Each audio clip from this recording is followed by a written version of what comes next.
أعوذ بالله من الشيطان الرجيم. بسم الله الرحمن الرحيم.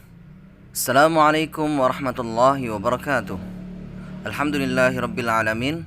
Wassalatu wassalamu ala asyrafil anbiya'i wal mursalin wa ala alihi wa ashabihi wa man tabi'ahum bi ihsanin ila yaumiddin, amma ba'd. Santri-santri dan para pendengar hafizakumullah jami'an, bahwasannya kita disyariatkannya untuk menjaga diri dari najis, dan tidaklah melakukannya kecuali dengan mempelajari tentang najis-najis tersebut. Hukum najis, tujuan pelajaran yaitu mengetahui definisi najis dan pembagiannya, mengetahui tingkatan najis dan cara mencucikannya, mengetahui cara mensucikan najis pada badan, pakaian, dan tanah, lantai, mengetahui hukum tempat yang ragu kenajisannya. Pengertian najis yaitu sesuatu yang kotor menurut syariat yang menghalangi sahnya sholat dan tawaf. Najis terbagi dua, yaitu najis secara zatnya dan najis secara hukum. Najis secara zatnya yaitu seperti air kencing, tinja, darah yang mengalir, bangkai, khinzir, dan kalbun. Ini semua tidak bisa disucikan karena zatnya najis. Sedangkan najis secara hukum yaitu najis yang mengenai tempat yang suci, seperti pakaian yang terkena air kencing, sendal yang terkotori oleh tinja, dan air yang kemasukan burung merpati lalu mati sehingga berubah baunya. Maka najis-najis ini dapat dibersihkan karena asal bendanya adalah suci, bersih, sedangkan najisnya hanya menempel padanya. Segala sesuatu hukum asalnya suci, kecuali yang telah ditetapkan kenajisannya oleh syariat.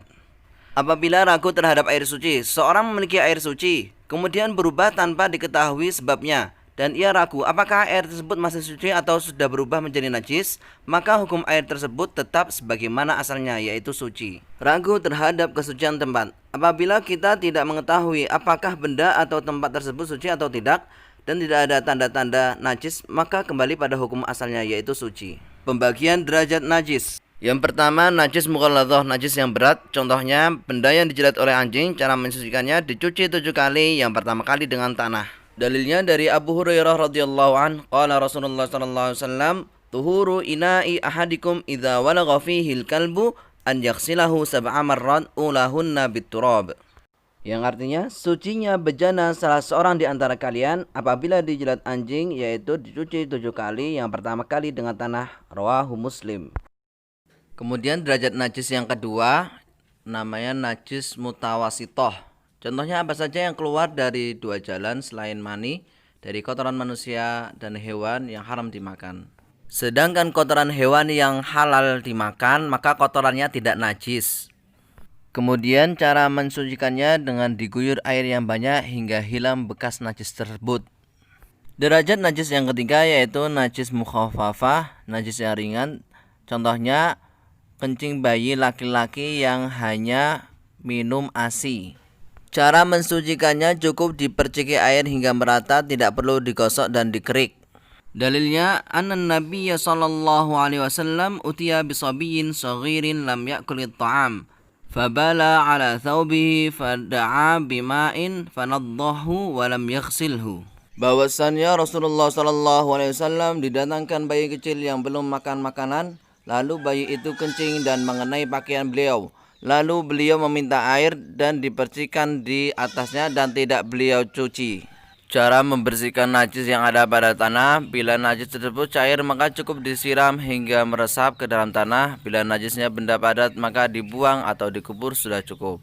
Kedua, membersihkan najis pada air, yaitu bila terjadi pada sumur yang kemaskan bangkai hingga airnya bau, maka dibersihkan dengan dikuras dengan mesin diesel hingga hilang dari bekas bangkai, dari warna, rasa, dan baunya. Dan air bisa juga menjadi suci dengan disaring dengan alat yang modern. Yang ketiga, mensucikan kulit bangkai dengan cara disamak, yaitu untuk hewan yang suci tatkala hidup seperti hewan yang bisa dimakan dan kucing. Kesimpulan, najis terbagi menjadi 2 macam, najis dzatiyah yaitu najis yang dari asal ciptaannya sudah najis, kemudian najis hukmiyah yaitu benda suci yang tercampur benda najis. Kemudian 3 tingkatan najis. Pertama, najis mughalladhah, najis berat yang dicuci harus 7 kali, pertama kali dengan tanah, khusus pada air liur anjing. Kemudian najis mutawasitoh yaitu najis yang sedang, cukup dicuci sampai benar-benar hilang najisnya. Bila najisnya tersebut bisa hilang dengan 1 kali cuci maka sudah cukup. Kemudian tingkatan najis yang ketiga yaitu najis mukhaffafah, najis yang ringan, hanya diperciki air hingga merata sudah dihukumi suci kembali. Tetapi kalau mau dicuci tidak mengapa, khusus air kencing bayi laki-laki yang hanya minum ASI. Kemudian beberapa hal yang ternyata tidak najis seperti air mani tidak najis. Kemudian hewan yang halal dimakan kotorannya tidak najis. Bangkai ikan, belalang dan sejenisnya tidak najis. Darah tidak najis kecuali darah yang mengalir sembelihan. Kulit bangkai yang sudah disamak dikeringkan dari binatang-binatang yang suci maka tidak najis. Toib, santri-santri semuanya dan para pendengar hafidzakumullah jami'an. Jadi seperti itu penjelasan mengenai najis. Karena najis itu akan membuat sholat dan tawaf kita tidak terima apabila terdapat pada tubuh kita atau tempat sholat. Jadi faedahnya dengan kita mempelajari tentang najis ini, kita bisa mengetahui mana najis dan mana yang tidak najis. Jadi ketika kita terdapat sesuatu yang sepertinya najis namun ternyata dalam hukum Islam tidak najis. Thayyib, mungkin seperti itu dulu mengenai pelajaran yang kedua dari bab najis. Semoga yang sudah kita pelajari bisa diamalkan dan bisa disampaikan kepada orang lain. Kurang lebihnya saya mohon maaf. Naktafi ilahuna subhanakallahumma wa bihamdika asyhadu an la ilaha illa anta astaghfiruka wa atubu ilaik. Assalamualaikum warahmatullahi wabarakatuh.